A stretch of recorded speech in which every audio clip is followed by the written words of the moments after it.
हाय बच्चों, आप लोग का हमारे यूट्यूब चैनल एक सिविक कोचिंग सेंटर में स्वागत है। आज हम आप लोग को बहुत ही महत्वपूर्ण टॉपिक संधारितों का संयोजन बताएंगे। जो संधारित होते हैं उनका संयोजन। देखिए, ये जो संधारितों का संयोजन है, ये देखिए बच्चों दो प्रकार का होता है। एक होता है श्रेणी क्रम संयोजन, एक होता है समांतर क्रम संयोजन। और इसका टॉपिक का नाम है संधारितों का संयोजन।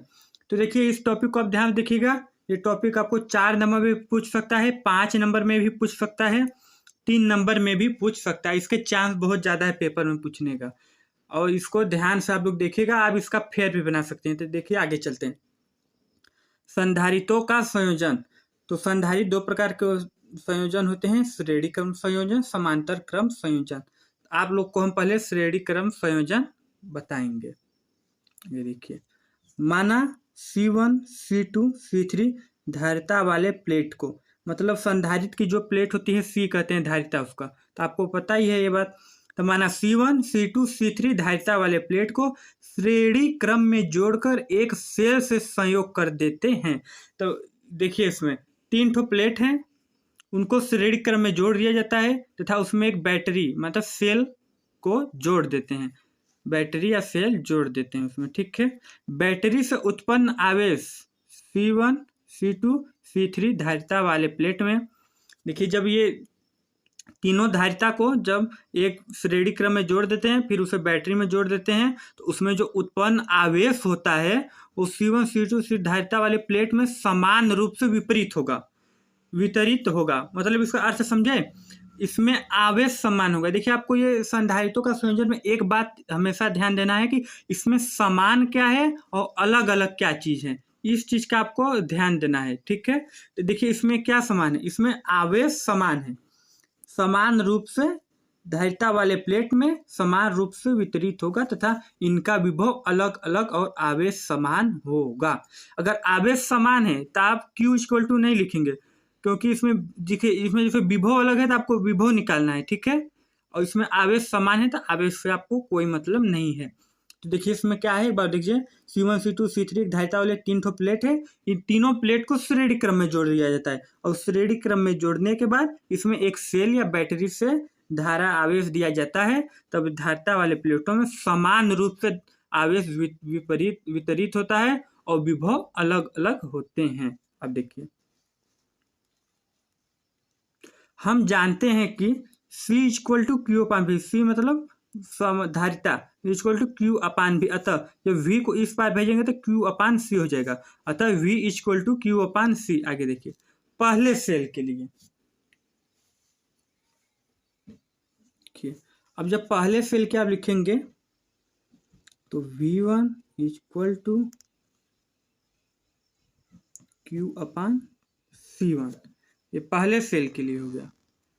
देखिए, ये तो पूरे सेल के लिए है, तो जब पहले लेंगे तो V1 हो जाएगा, यहाँ C1 हो जाएगा। अब देखिए, दूसरे सेल के लिए V2 = Q/C2। अब देखिए, तीसरे सेल के लिए V3 = Q/C3। देखिए, अब ये देख लीजिए पूरा। अब आगे देखिए, यहाँ तक हो गया। V1 V2 V3 3 सेल था, तो मतलब 3 धारिता थे सेल, मतलब तीनों में जाएगा ना, तो तीनों के लिए हो गया। अब आगे देखिए, यहाँ पे कुल विभव निकालेंगे, क्योंकि विभव अलग अलग है तो इसका आपको विभव निकालना होगा।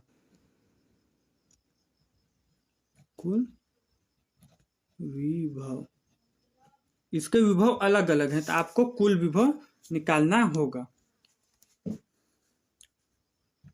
V = V1 + V2 + V3 क्या है, कुल विभव बराबर V = V1 V2 V3। अब देखिए, V बराबर क्या था, V1 बराबर Q/C1 था। तो देखिए, V1 बराबर Q/C1, V2 = Q/C2, V3 = Q/C3। देखिए, आपको यहां तक समझ में आ गया होगा। नहीं समझ आया, देखिए यहाँ पे V1 = Q/C1, V2 equal to Q upon C2, V3 equal to Q upon C3। यहाँ देखिए यही चीज यहाँ लिखे V1 V2 V3 का मान रख दिए हैं। अब देखिए V इक्वल टू Q को कॉमन ले लीजिए, देखिए सब में Q है, तो जब आप Q को कॉमन लेंगे तो 1 upon C1 plus 1 upon C2 plus 1 upon C3, देखिए ये होगा आपका। जब आप इसको कॉमन ले लेंगे तो ये होगा। आगे देखिए आपको, देखिए ये यहाँ भी V का मान लीजिए, V का मान क्या था, V equal to Q upon C था, तो यहाँ पे रख दीजिए V इक्वल टू क्या था, Q upon C, Q upon C equal to Q 1 upon C1 plus 1 upon C2 plus 1 upon C3। अब देखिए ये Q से ये Q कैंसिल हो जाएगा आपका, ठीक है, इस Q से इस Q कैंसिल, तब देखिए क्या होगा 1 upon C equal to 1 upon C1 plus 1 upon C2 plus 1 upon C3, बस हो गया। ये है आपका श्रेणी क्रम संयोजन। एक बार फिर से आपको बता देते हैं, इसमें देखिए 3 ठो प्लेट हैं, धारिता वाले को श्रेणी क्रम में जोड़कर एक सेल या बैटरी से जोड़ देते हैं, और इसमें जो आवेश है वो समान रूप से वितरित होती है और विभव अलग अलग होते हैं। हम जानते हैं कि C equal to Q upon V और V equal to Q upon C हो जाएगा। जब पहले 3 ठो सेल है तो तीनों सेल के लिए V1 V2 V3 Q अपान C1 Q upon C2 Q upon C3 हो जाएगा, और V equal to Q upon C है, और तब जब विभव अलग अलग है तो आपको विभव को जोड़ना होगा, तो कुल विभव V equal to V1 plus V2 plus V3, तो इसका सभी का मान रख दिए, फिर ये Q कॉमन ले लिए, फिर यहाँ भी V का मान रख दिए, फिर Q से Q कैंसिल हो गया, तो अतः श्रेणी क्रम संयोजन संधारित्र वाला 1 upon C equal to 1 upon C1 plus 1 upon C2 plus 1 upon C3।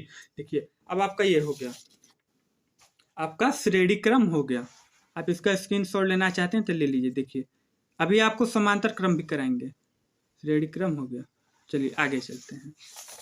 देखिए आपको समांतर क्रम संयोजन, देखिए श्रेणी क्रम आपका पूरा कंप्लीट हो गया। देखिए समांतर क्रम संयोजन, देखिए इसको ये थोड़ा लंबा वीडियो क्योंकि इसमें 2 टॉपिक है, वो भी दोनों बड़ा बड़ा। माना 3 प्लेट जिनकी धारिताएं क्रमशः C1 C2 C3 है, इन दोनों में कोई अंतर नहीं है, बस उसमें विभव अलग अलग था, इसमें आवेश अलग अलग होंगे, और कोई भी अंतर नहीं है। दोनों मान लीजिए सब सेम ही है पूरा इसका परिभाषा। माना 3 प्लेट जिनकी धारिताएं क्रमशः C1 C2 C3 है, ये आपको हम उसमें बताएं, इसमें ज़्यादा नहीं बताएंगे। तीनों प्लेटों को समांतर क्रम में जोड़कर, वो उसमें श्रेणी था तो इसमें समांतर, तार या बैटरी से जोड़ देते हैं। बैटरी से उत्पन्न आवेश तीनों प्लेटों पर अलग अलग होगा, उसमें विभव अलग अलग था, इसमें आवेश अलग अलग होगा, रूप से जाती है तथा तीनों प्लेटों की विभव समान है। ये देखिए इसमें विभव समान है, उसमें विभव अलग था। जब उसमें विभव अलग था आप विभव निकाले थे, इसमें आवेश अलग है था, आप आवेश निकालेंगे। चलिए आगे चलिए देखते हैं। आपको इसमें ज़्यादा नहीं बताएंगे क्योंकि उसमें आपको हम पूरा समझाए थे। अब देखिए इसमें आवेश अलग था, उसमें विभव अलग था, तो आप V equal to Q upon C लिए थे, इसमें आवेश अलग है तो Q इक्वल टू C भी होगा। तो पहले सेल का आवेश Q1 इक्वल टू C1V, दूसरे सेल का आवेश Q2 इक्वल टू C2V, तीसरे सेल का आवेश Q3 इक्वल टू C3V। देखिए कुल आवेश क्या होगा, कुल आवेश Q equal to Q1 plus Q2 plus Q3, कुल आवेश Q equal to Q1 plus Q2 plus Q3। यहाँ पे आपको हम बता दे रहे हैं, सिर्फ ये नहीं बता पाए, Q इक्वल टू C भी होगा, ये सिर्फ Q के लिए मान है ना। आगे देखिए अब क्या करेंगे, वही चीज़ है, सेम सेम एकदम वही चीज़ है।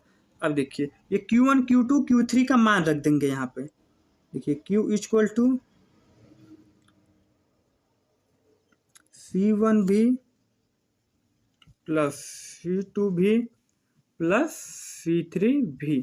अब देखिए फिर देखिए Q इक्वल टू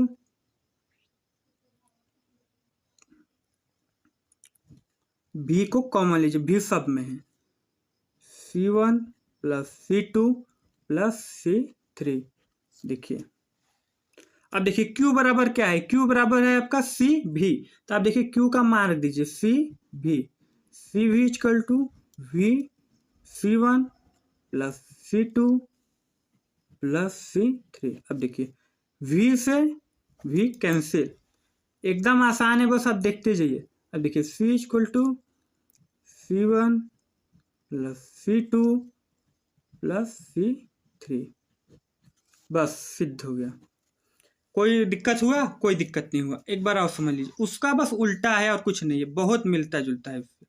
इसमें इसमें उसमें 3 प्लेट है, इसमें भी 3 प्लेट है, C1 C2 C3, और उसमें भी बस उसमें श्रेणी क्रम था, इसमें समांतर क्रम है। इसमें भी बैटरी से जोड़ देते हैं। आवेश इन तीनों प्लेटों पर अलग अलग है, इसलिए आप आवेश निकालेंगे तथा इनके विभव समान है। तो Q इक्वल टू सी भी होता है। तो पहले आवेश के लिए Q1 इक्वल टू C1 भी, दूसरे सेल के आवेश Q2 C2 भी, तीसरे सेल का आवेश Q3 C3 भी। अब कुल आवेश कर देंगे तो Q equal to Q1 plus Q2 plus Q3। Q equal to Q1 Q2 Q3 का मान रख देंगे। अब मान रखने के बाद जब V सब में एक है तो V कॉमन कर लेंगे, फिर Q का भी मान रखने से V से V कैंसिल हो जाएगा, फिर C equal to C1 plus C2 plus C3। तो देखिए आपको हम ये पूरा बता दिए, आप इसका स्क्रीनशॉट ले लीजिएगा। तो ठीक है, चलते हैं, अब अगले वीडियो मिलेंगे। आप लोग को हमारे चैनल पे मैथ के सभी टॉपिक, फिजिक्स के, केमिस्ट्री के, हिंदी के सभी टॉपिक मिल जाएंगे, इसलिए आपको हमारे चैनल पे आप हमेशा विजिट करिएगा। ठीक है, चलते हैं। आपको अगर वीडियो अच्छा लगा हो तो लाइक करें, सब्सक्राइब करें तथा शेयर करें, और इसका स्क्रीनशॉट ले लीजिए। एक बार यहाँ पे देख लीजिए, एकदम ये आसान है, बस आपको थोड़ा सा लंबा है जरूर, लेकिन आसान है एकदम, बस आपको थोड़ा सा ध्यान देना है, एकदम आसान है। आप इसका स्क्रीनशॉट ले लीजिए और फिर अब हम चलते हैं।